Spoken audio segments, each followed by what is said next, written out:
ce que nous faisons tous ensemble, nous Français, de part et d'autre de l'Atlantique. C'est ce qu'on peut faire de mieux pour l'humanité tout entière. C'est notre mission, c'est notre vocation d'être exemplaires parmi les hommes. Vous l'êtes, nous le sommes, ensemble, la main dans la main, en avant. Je vais vous confier un secret que vous ne répéterez pas.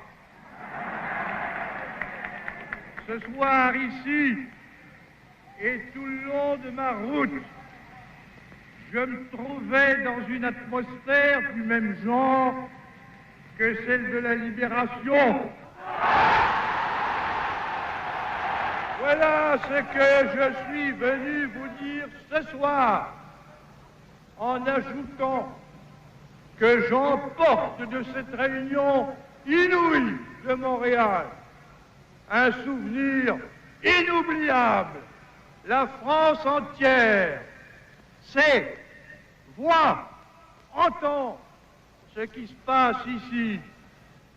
Et je puis vous dire qu'elle en vaudra mieux.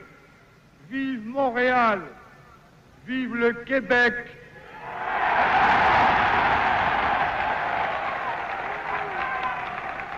Vive le Québec libre!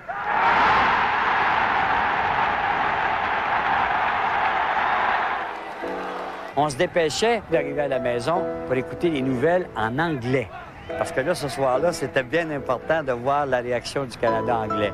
C'était vraiment le premier coup de pied au derrière qu'on leur donnait de manière solide.